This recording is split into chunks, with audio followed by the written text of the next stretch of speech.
Alabado sea el nombre del Señor. Gloria a Dios. Amén, amén. ¿Cuántos están gozosos de estar en la casa del Señor? Amén. Bueno, vamos a orar. Señor, venimos delante de ti esta preciosa mañana, dándote las gracias, Padre, porque digno eres de toda nuestra alabanza. Señor, te hemos sentido de una manera especial esta mañana, Señor, a través de la alabanza.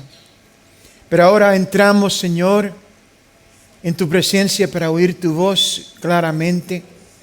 Tú conoces todo corazón, toda circunstancia en la cual nos encontramos, Señor. Y tienes una palabra rema, Señor, una palabra especial para cada uno de nosotros hoy día. Te pedimos, Padre, que abra nuestros corazones, Señor, y nuestro entendimiento para recibir lo que el Espíritu Santo tiene para nosotros. En ti confiamos y a ti, Señor, es el que escuchamos, Señor. Tú eres nuestro Dios y nosotros somos tu pueblo. Espíritu Santo, toma el control en el nombre de Jesús. Abran sus Biblias en Gálatas capítulo 5. Vamos a seguir la serie hoy en el libro de Santiago. Los niños pueden ser despedidos.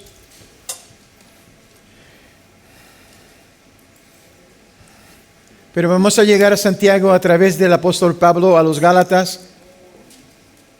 Dice, comenzando el versículo 5, porque nosotros por el Espíritu aguardamos por la fe la esperanza de la justicia. Versículo 6, importante. Pues en Cristo Jesús ni la circuncisión ni la incircuncisión valen nada, sino la fe que actúa por medio del amor. Amén. Que el Señor añade bendición a su palabra. ¿Se pueden sentar, amados?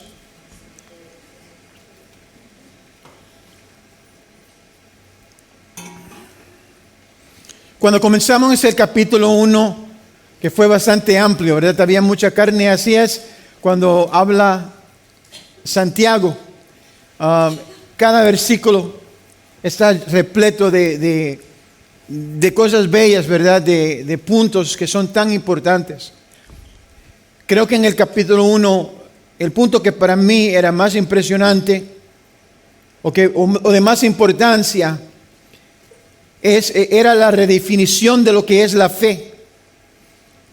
Porque creo que muchos de nosotros, ¿verdad?, habíamos actuado o pensado de cierta manera.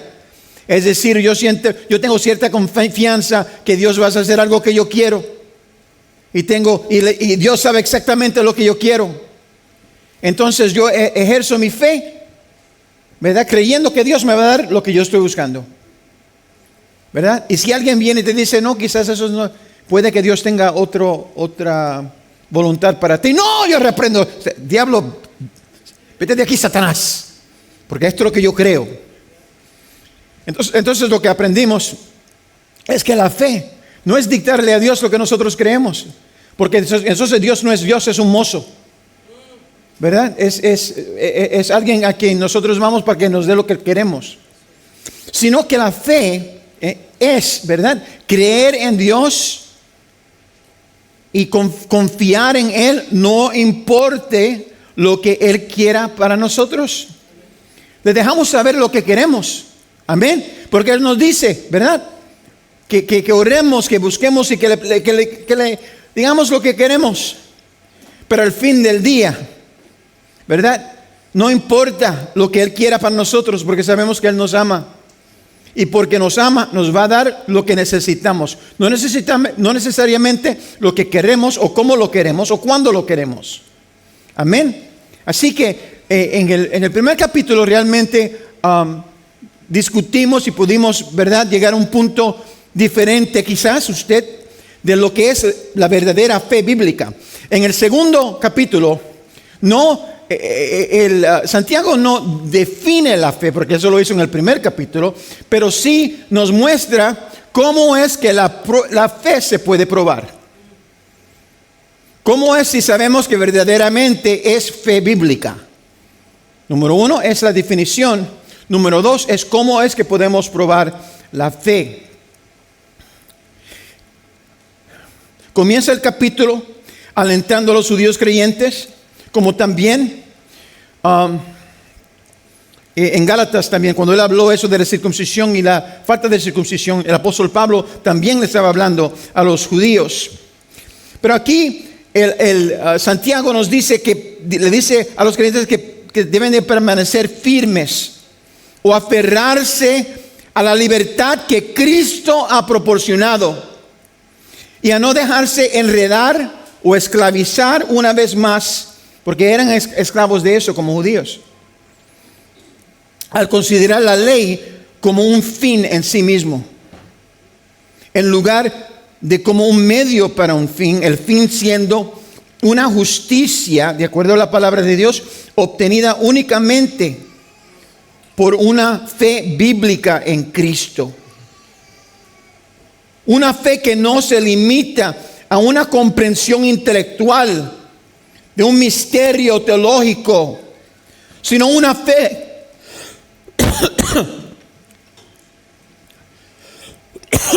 que, de acuerdo al apóstol Pablo, ¿verdad?, a los Gálatas, se manifiesta a través de una expresión de amor. Hay dos puntos importantes en el capítulo 2 de Santiago. Y si están tomando notas, ese es el primer punto. Número 1, la fe es probada por nuestro amor. La fe es probada por nuestro amor. Después que el reino había sido removido espiritualmente de Saúl, el rey Saúl, el profeta Samuel fue enviado por Dios a Belén para reunirse con Isaí, para ungir uno de sus hijos como el próximo rey de Israel. Para mí es impresionante cuando se lee eso en 1 Samuel capítulo 16. Dice la palabra de Dios que Samuel vio a Eliab, uno de los muchos hermanos mayores de David. Y la palabra de Dios dice, él no se pudo aguantar. Vio a este muchacho grande, alto, elegante. Y el profeta Samuel dice, ciertamente su ungido está delante del Señor. Todavía no había, o sea, es interesante porque él está ahí para escoger. Ve al muchacho, tan elegante, guapo, grande, el mayor. Y dice, bueno, aquí está el ungido del Señor. Entonces Dios le dice, un momentito, por favor, Samuel. Aguántate. Mira a tu vecino y dígale, aguántate un momento. A veces lo que aparenta ser algo para nosotros es diferente para Dios.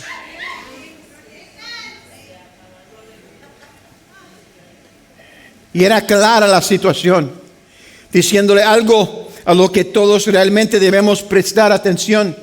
¿Y qué es? Le dice, no mires, hablando a Samuel, no mires su apariencia, ni lo alto de su estatura, pues yo lo he rechazado. Te ve bien a ti, pero yo veo algo diferente. Porque el Señor no mira lo que mira el hombre.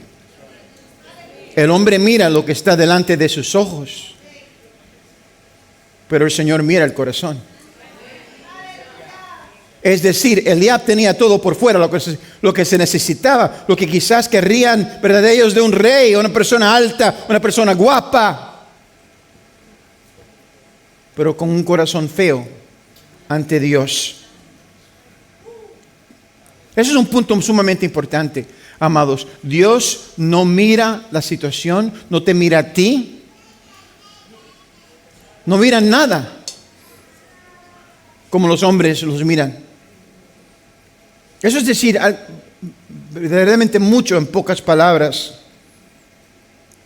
Él no está, amados, interesado en todo lo que nos califica en términos de la perspectiva del hombre. Cuando Dios te llama, no está buscando revisar tu currículum. Dios no va a llamar tus referencias. Él nos conoce tal como somos. Y por razones más allá de nuestra comprensión, elige usarnos de todos modos. Eso para mí es un misterio grande. Cómo es que Dios nos conoce y como quiera nos escoge.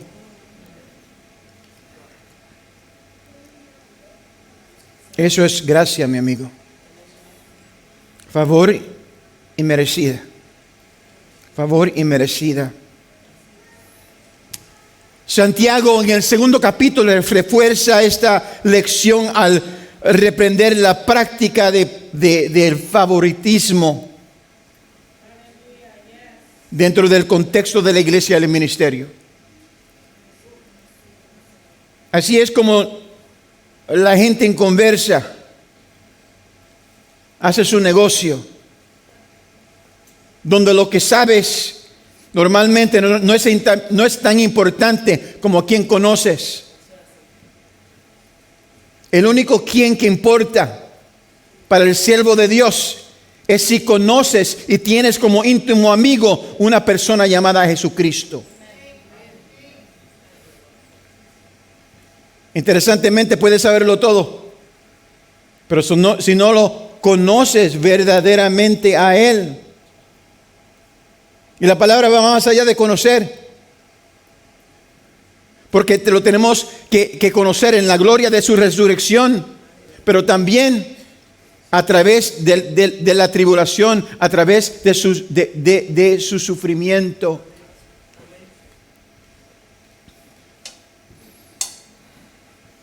La iglesia de Jesucristo no puede operar sobre la base del favoritismo humano, particularmente en lo que se refiere a la clase o el estatus económico de la gente. Hemos estado viviendo durante una temporada donde la gente está gritando Black Lives Matter, ¿verdad? La vida de los afroamericanos, la persona oscura de piel, importa. Y todas esas frases, ¿verdad? Políticas. Y que hay una inigualdad, ¿verdad? Que podemos ver. Pero interesantemente yo tuve una conversación años atrás con un ministro llamado David Moore, que era el que estaba en cargo del Ministerio Intercultural de las Asambleas de Dios en Springfield. Y yo salí con él, creo que fuimos a comer y estaba sentado con él y él me dijo, estamos hablando acerca de este tópico. Y me dice, Mario, si tú me pides a mí que te diga, ¿verdad?, ¿cuántas iglesias conozco en los Estados Unidos? Yo viajando por todos los Estados Unidos, en la cual el afroamericano y el blanco, ¿verdad?, y otras razas alaban a Dios juntos, ¿verdad?, en armonía. Yo te puedo decir ahora mismo, de mi cabeza, por lo menos una docena. Te puedo dar nombre tras nombre de iglesia, a donde hay un intercambio cultural, hay una mezcla. Pero me dijo, si tú me haces una pregunta diferente, y es esta: ¿cuántas iglesias conoces en los Estados Unidos a donde el rico y el pobre alaban al Señor juntos? Si esa es la pregunta, no te puedo decir ni una. Es interesante, ¿verdad? Nos aferramos a ciertos puntos que pensamos, ¿verdad? Es la raza. No es la raza. Es la estima que tenemos para gente que nos pueden bendecir y los que no nos pueden bendecir en nuestra opinión.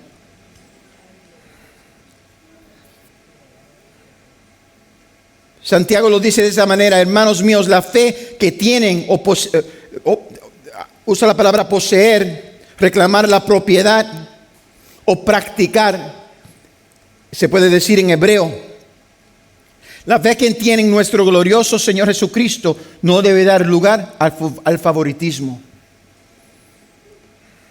Dios espera, amados, que vayamos más allá de simplemente tener fe en términos de una creencia en Dios, que incluso Satanás tiene. Lo vemos en el versículo 19. A tener una fe personal en la persona de Jesucristo, no basada en lo que Él puede hacer por nosotros, sino en quién es Él. Él es. Gloria a Dios. Aquí Santiago literalmente llama a Jesucristo la misma gloria. Doxa es la palabra en griego. La doxa de Dios. El escritor de Hebreos nos dice en Hebreos 1:3, el Hijo, indicando a Jesús, no muestra, sino que Él es el resplandor de la gloria de Dios. Él es el resplandor de la gloria de Dios, la fiel imagen de que Él es, de que Dios es. Para un judío leyendo esta carta, la gloria, como es usada en este contexto, identificaría a Cristo con la gloria Shekinah en el Antiguo Testamento. La manifestación misma de Dios, del Dios Todopoderoso, que moraba en el tabernáculo judío y luego en el templo. Aquí está lo sorprendente que yo veo en esto. Considerando lo mal que estamos muchos de nosotros en un sentido u otro. Amén. ¿Cuántos aquí han pecado? 2 o 3. Mira, bastante. Son honestos. Sin embargo, ¿sabe qué dice la palabra de Dios? Que esa gloria Shekinah ahora mora tanto en el creyente como en la iglesia, Esa gloria la tenemos nosotros. Pablo dijo a los creyentes en Roma, en Romanos 8:30, a los que predestinó también los llamó, a los que llamó también los justificó, y a los que justificó también los glorificó. Lo que justificó también los glorificó. Jesús mismo, al orar a su Padre por nosotros, dijo de ti y de mí, en Juan 17:22, yo les he dado la gloria que me diste. Yo les he dado, eso es Jesús hablando a su Padre, de ti y de mí. Yo le he dado la gloria que me diste para que sean uno, así como nosotros somos uno. Vean conmigo, amados, eso es un punto tremendamente importante. Cuando hay desunidad en la casa del Señor, es porque no estamos manifestando la gloria de Dios. A donde está la presencia de Dios, a donde está la Shekinah de Dios, ahí hay unidad. Hay libertad, pero también hay unidad. Y hay una manifestación. Por eso es que dice la palabra de Dios que el inconverso va a venir al conocimiento de Jesús, o va a ser compungido, va a ser llegar a un punto donde quiere aceptar a Jesús por medio de ¿qué? Del testimonio de la unidad dentro de la iglesia.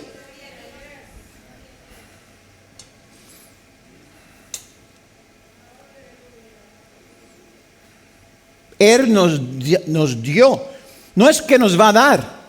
Eso es otra cosa, porque yo puedo aceptar eso, decir, bueno, un día quizás lo tendré, ¿verdad? Porque de vez en cuando no me siento santo. No sé si usted siempre se siente santa. Se levanta por la mañana, qué santa soy hoy. Se mira en el espejo y se ve como un diablo.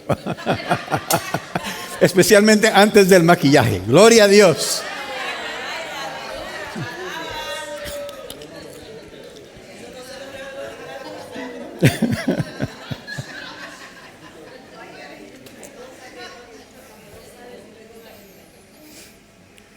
Él nos da su gloria y como tales somos llamados a amar a los demás. ¿Y cómo demostramos nuestro amor? Indiscriminadamente. Viendo a las personas como Dios las ve y aceptándolas como tales. No el pecado, sino la persona. Personas por las que Cristo derramó su preciosa sangre. Nos encanta Juan 3:16. Cuando uno va a estadios de deportes, siempre hay alguien con un sign, cartel. Juan 3:16. Porque de tal manera amó Dios al mundo. Que es un verso precioso. Pero la iglesia quizás tiene que enfatizar un poquito más Juan 3:17. Dice, Dios no envió a su Hijo al mundo para condenar al mundo, sino para salvarlo por medio de Él. Tenemos un talento de condenar a otros. Cuando Dios los quiere amar.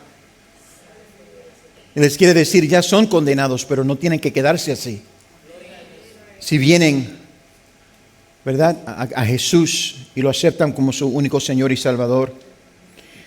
Los versículos 2 al 7 del capítulo 2 hablan de discriminar a los pobres al preferir a los aparentemente ricos en nuestras reuniones, en la iglesia, en el templo, dándole mejores lugares entre ellos. Eso es una cosa, amados hermanos, que hasta este día se hace en las sinagogas. En la sinagoga, cuando viene esta temporada, ¿verdad?, que vamos a Yom Kippur y eso. Ellos tienen, es interesante, yo siempre he trabajado con judíos, pero una cosa que me dijo que en el templo de ellos tienen un reporte que dan semanalmente, y en ese reporte ponen a todas las familias y cuánto han dado. Y lo que hay, siempre hay 2 o 3 familias ricas que están tratando de brincar por encima del otro. ¿Verdad? Dio 50,744. El otro no. Vamos a ir más ahora yo. Porque Abraham no me va a quitar la gloria aquí. ¿Verdad? Entonces aquí Santiago condena eso. Condena el preferir. ¿Y qué pasa cuando dan más?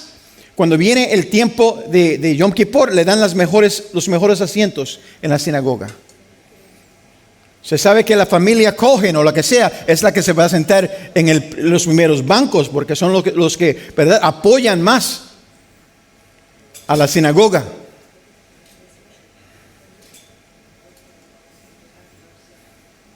Pablo nos advierte en 1 de Timoteo, capítulo 5, 21, te insto delante de Dios que Cristo Jesús y de sus santos ángeles a que sigas estas instrucciones sin dejarte llevar de prejuicios ni favoritismos.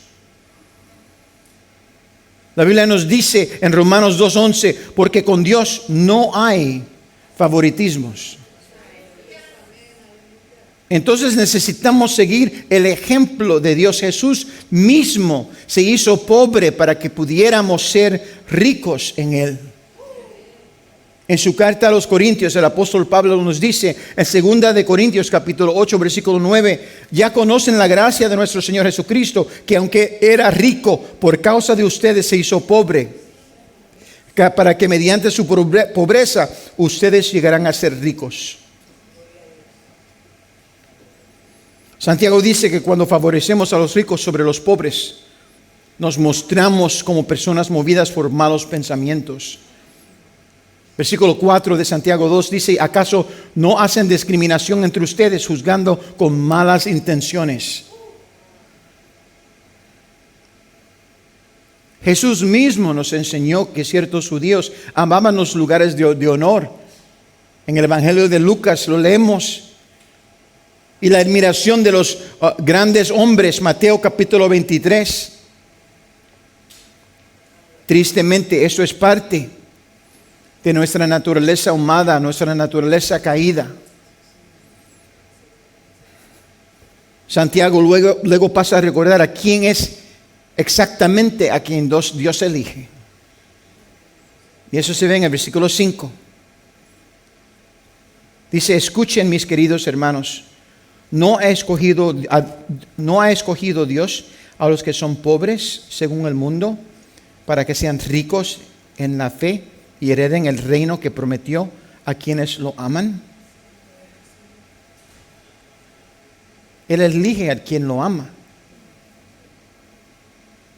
Y típicamente son los pobres. Es una cosa que para mí es interesante porque Jesús, y tenemos que tener cuidado, no es que, ¿verdad?, tener dinero es un pecado. Amén. Porque si eso es cierto, soy santo. No. Pero ¿qué dice Jesús acerca de las riquezas? Él habla de la dificultad de entrar en los reinos de los cielos. Y no dice que los pedófilos, uno, ¿verdad? A nadie le agrada a una persona que está metida en eso, ¿verdad?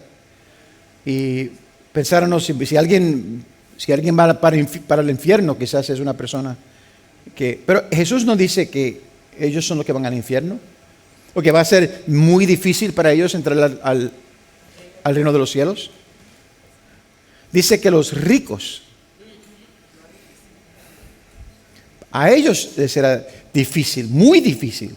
Es más fácil un camello entrar por el ojo de un... ¿verdad? Que un rico entrar en el reino de los cielos.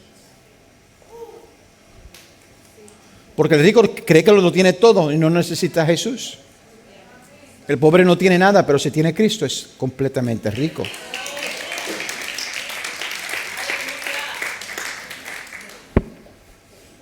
El apóstol Pablo lo dice así al pueblo en Corintios 1:27, pero Dios escogió lo insensato del mundo para avergonzar a los sabios, y escogió lo débil del mundo para avergonzar a los poderosos.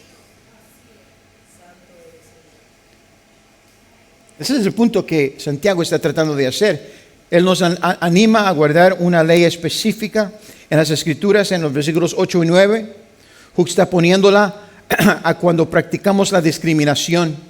Él dice en versículo 8, segundo capítulo, estamos en el cual donde estamos, en versículo 8, dice, hacen muy bien si de veras cumplen la ley suprema de las Escrituras. Ama a tu prójimo como a ti mismo. Pero si muestran algún favoritismo, pecan y son culpables, pues la misma ley los acusa de ser transgresores.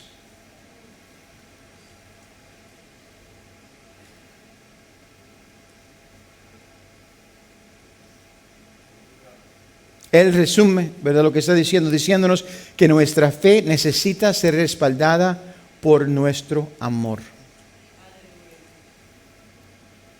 La misericordia para el cristiano, el tener misericordia, el mostrar misericordia, no es una opción. En ese sentido, Santiago se hace eco de los sentimientos del profeta Miqueas. En Miqueas capítulo 6, versículo 8, cuando dice, ya se te ha declarado lo que es bueno, ya se te ha dicho lo que de ti espera el Señor, practicar la justicia. Mira, aquí me encanta como lo dice, amar la misericordia. No dice demostrarla, dice amar la misericordia. ¿Por qué lo dice? Porque una persona que ama la misericordia siempre quiere ser misericordioso. No que yo amo la misericordia para que a mí se me muestre la misericordia, sino yo quiero mostrar misericordia. ¿Por qué? Porque Dios ha sido misericordioso conmigo. ¿Cuántos alaban al Señor? Amén. No solamente podemos pensar como cristianos. Dios requiere que hablemos y actuemos como cristianos. Santiago 2, el 12 al 13 dice, hablen y pórtense como quienes han de ser juzgados por la ley que nos da libertad. Hablen y pórtense. Gloria a Dios. Eso es muy importante. Al igual que nuestro Padre Celestial, es muy importante que en nuestro juicio, cuando correctamente corrijamos o castiguemos a alguien, recordemos la misericordia. Y así termina advirtiéndonos, versículo 13, porque habrá un juicio sin compasión para el que actúe sin compasión. Porque habrá un juicio sin compasión para el que actúe sin compasión. La compasión triunfa en el juicio. Jesús demanda que oremos a Dios, perdónanos nuestras deudas. Es interesante, no perdónanos nuestras deudas. Jesús ata nuestro comportamiento con el perdón que nos va a demostrar. Y dice, cuando ores, para que salga de tu boca, para que te acuerdes lo que estoy diciendo, perdona mis deudas como yo perdono a mis deudores. Hay una conexión, ¿verdad? En cómo nosotros nos expresamos y cómo Dios se expresará hacia nosotros. ¿Por qué? Porque Dios piensa que es importante, que la misericordia y la gracia son sumamente importantes. En ambos casos, nuestro recibo de misericordia o perdón depende de nuestra demostración de ambos en nuestra vida diaria. El segundo importante que hace Santiago en el capítulo 2, ese es el punto número 2, y es esto: la fe es probada por nuestras obras. La fe es probada, primero, la fe no es probada por nuestro amor. Número 2, la fe es probada por nuestras obras. El apóstol Pablo aclara cómo es que somos salvos para los efesios, los gálatas y los creyentes en Roma. En Romanos capítulo 4, versículo de 3 al 5, él nos dice, pues, ¿qué dice la Escritura? Le creyó Abraham a Dios y esto se lo tomó en cuenta como justicia. Ahora bien, cuando alguien trabaja, no se le toma en cuenta el salario como un favor, sino como una deuda. Sin embargo, al que no trabaja, sino que cree en el que justifica al malvado, se le toma en cuenta la fe como justicia. No es que lo mereces, no es que esa es mi paga, me porto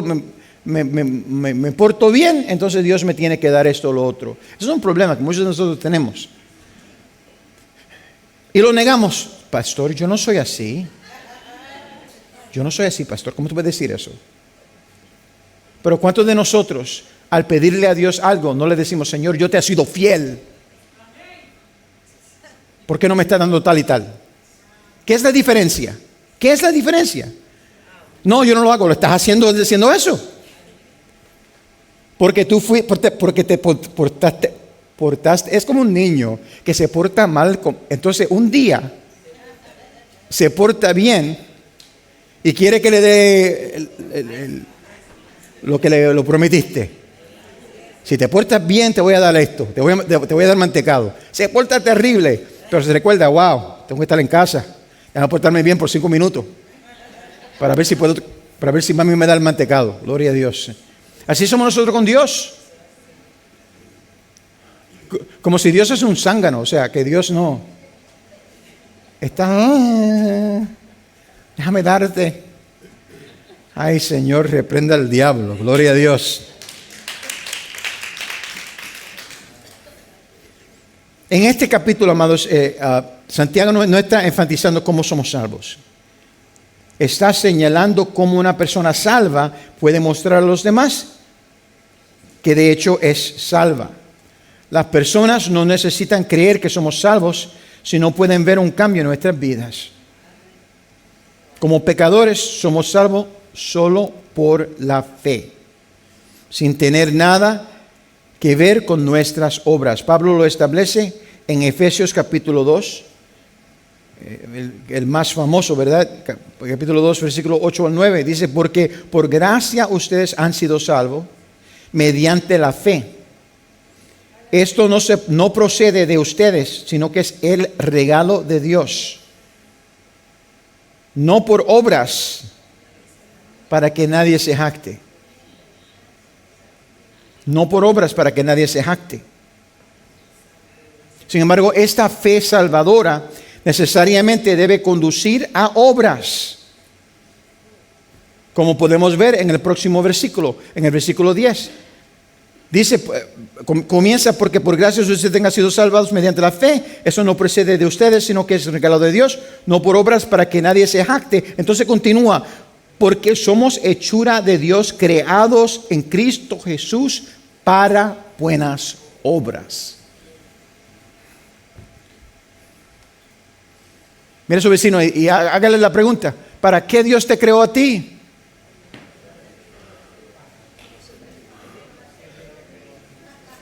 Ya que te hizo esa pregunta, tú contéstale a la persona que te hizo esta pregunta. Para hacer una bendición. Dios me creó para hacer una bendición. Para bendecir a alguien en su nombre. Para reflejarlo a Él. En mi comportamiento. En mi actitud. En mi hablar. En mi pensar. Ser cristiano no se trata de lo que sale de nuestra boca. Se trata de lo que sale de nuestra vida. Y amados hermanos, muchas veces es mucho la diferencia entre esos dos. Santiago nos dice en Santiago 12:14, hermanos míos, ¿de qué le sirve a uno alegar que tiene fe si no tiene obras? ¿Acaso podrá salvarlo esa fe? Es interesante, porque ¿qué está diciendo? Si tú dices que tienes fe pero no tienes obras, esa fe que tú tienes no te va a salvar. Wow. Yo creo que eso, si no te picó, yo no sé qué te va a picar. Esa fe no te va a salvar. Hay gente que tiene fe pero no tiene una fe bíblica. Una fe que se demuestra. No solamente en lo que decimos, porque muchos podemos predicar, pero otra cosa es predicar con tu vida. Gloria a Dios. Decimos que amamos al Señor, pero no pasamos tiempo con Él. Decimos que es nuestro mejor amigo, pero no le hablamos. Tenemos un amigo o una amiga en lo natural y pasamos el tiempo con el teléfono. Si nos cobra por minuto, nos morimos. Olvídate de la gasolina, el teléfono te lleva a bancarrota. Mira cómo está. Qué bonito sería si hablamos tanto con Dios. Gloria a Dios. La conversación nunca para. Estamos ahí. Qué bueno sería si la queja es, mira, ese pastor Mario siempre está hablando con Dios. Gloria a Dios. Amén. Amén. Gloria a Dios. Es decir, la clase de fe que demuestra a alguien que no tiene nada que mostrar de la fe que profesa tener, como se mencionó en la oración anterior. La fe no se demuestra en algo gigante que cambia el mundo que nosotros hacemos. Eso es otra cosa, ¿verdad? Queremos mostrar nuestra fe con algo tremendo. Pero Dios no requiere que mostremos nuestra fe con algo tremendo. Él requiere que demostremos nuestra fe con las cositas pequeñas en nuestra vida diaria.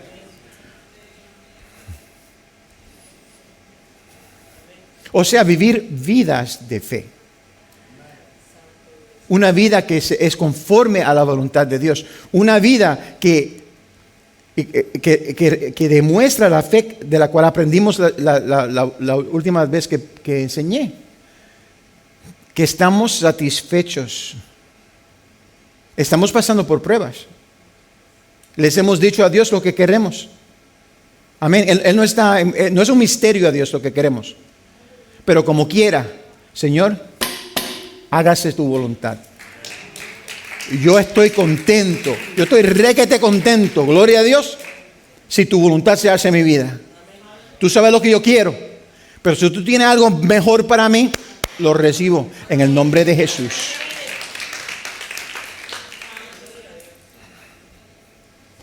Dice, supongámonos que un hermano o una hermana no tiene con qué vestirse y carece del alimento diario, y uno de ustedes dice que le vaya bien, abríguese y coma hasta saciarse, pero no le da lo necesario para el cuerpo.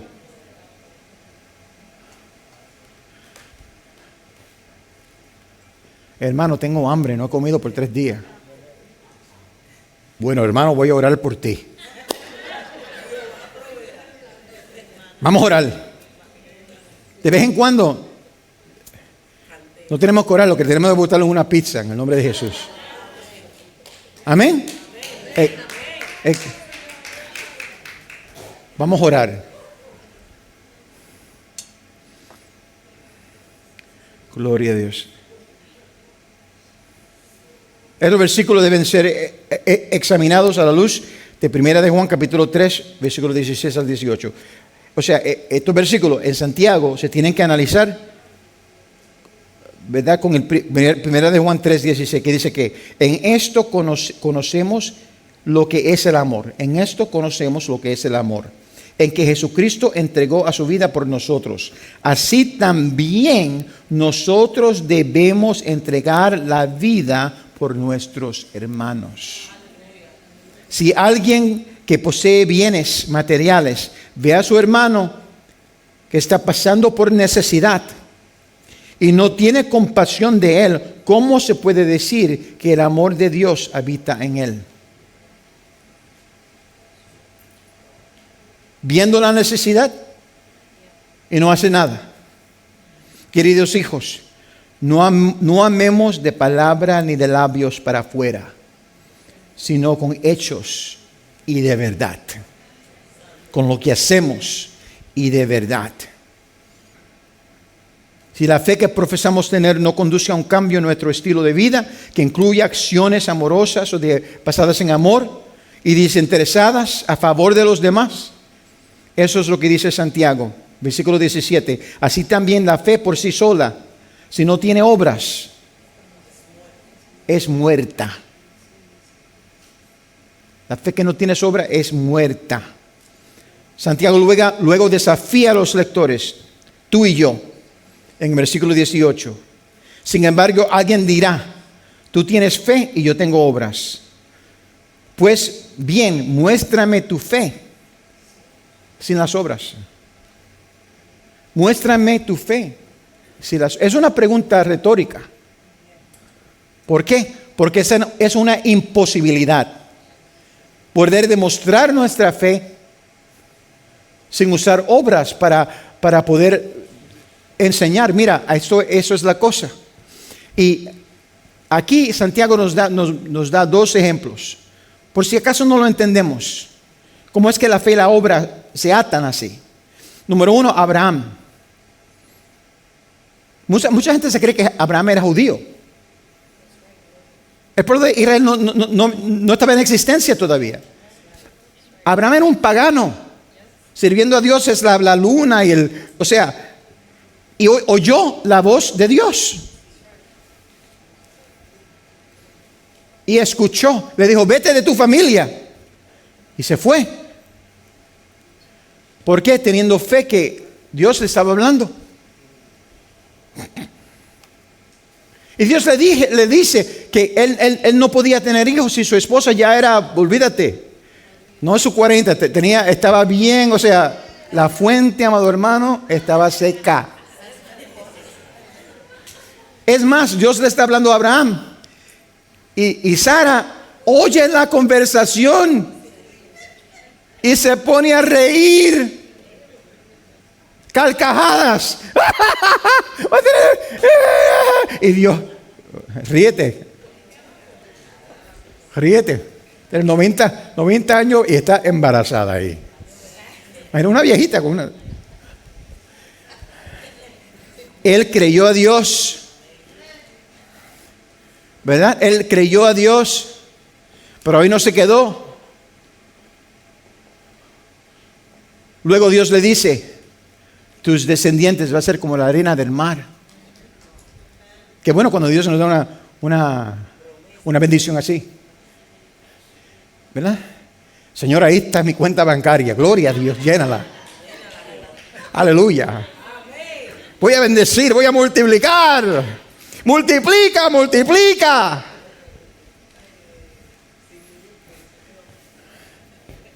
Pero vamos a hacer algo. Tráeme tu hijo Isaac. Quiero que me lo mates.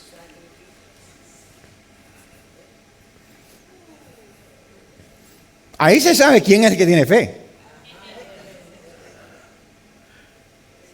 Para muchos de nosotros pensaríamos que eso fue una dificultad grande para Abraham. O sea, iba a ser difícil, pero el libro de Hebreos nos enseña algo interesante de Abraham. El libro de Hebreos nos dice, en Hebreos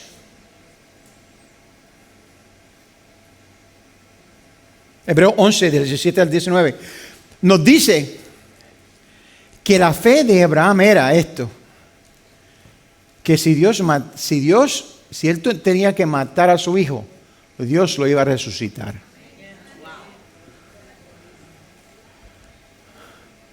Es interesante cuando Isaac le dice, papi, tenemos la madera, tenemos todo, pero ¿a dónde está el sacrificio? Interesante que dice Abraham, Dios proveerá. Dios proveerá. Mira a tu vecino y dígale, Dios proveerá. Y lo llevó, lo puso, lo amarró, levantó el cuchillo y Dios lo paró. Ahí estaba. Cabrito que Dios había proveído. Lo interesante es que Isaac vio a eso. Amado, nosotros tenemos que mostrar nuestra fe para que nuestros hijos puedan ver lo que estamos haciendo. Isaac vio a su padre que se lo mató en obediencia a su Dios. ¿Y qué aprendió Isaac? A Dios se tiene que obedecer, aunque nos duela. El segundo ejemplo, otro interesante, Rahab, una prostituta. Mira, amado hermano, ¿y por qué? ¿Por qué Rahab? Porque Rahab eres tú y yo. ¿Quiénes somos nosotros? Si no, prostitutos. Yo no sé, ¿cómo se dice? Amén. No, que yo no soy una prostituta. Bueno, gloria a Dios. ¿Cuántas veces le hemos sido infiel a Dios? Wow. Le hemos sido infiel a Dios. Rahab. Ella recibió en su corazón que Dios iba a traer el juicio. O sea, ella creyó, esto va a ser terrible. Y acudió a Dios, Señor. Y cuando vinieron a buscar los espías, ella mintió, arriesgando su propia vida. Al arriesgar su vida, la ganó. No solamente ella, pero su familia entera. Típicamente Dios mataba, él mandó a matar a todo el mundo. Pero hubo un cambio interno en esta familia, que Dios la hizo judía. Dios la cambió. ¿Y cómo sabemos que se volvieron judíos? Porque esta mujer Rahab, que no era judía, viene siendo una abuela, está mencionada en la descendencia de Jesús.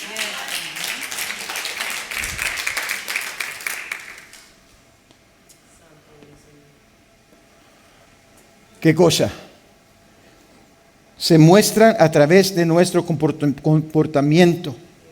Pues como el cuerpo sin el espíritu está muerto, así también la fe sin obras es muerta.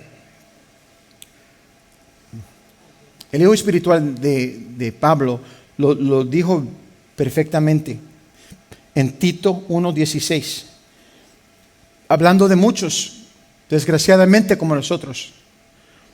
Dice, profesan conocer a Dios, pero con sus acciones lo niegan. Profesan conocer a Dios, pero con sus acciones lo niegan. Mira, dice, son abominables, desobedientes e incapaces de hacer nada bueno.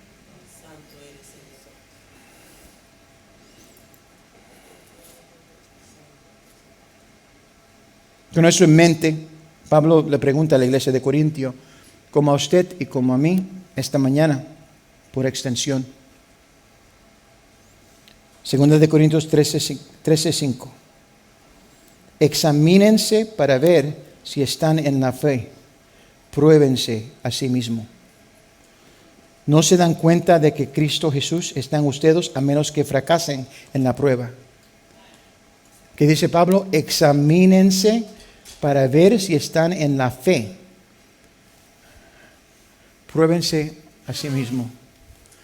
En este momento, vamos a inclinar nuestros rostros.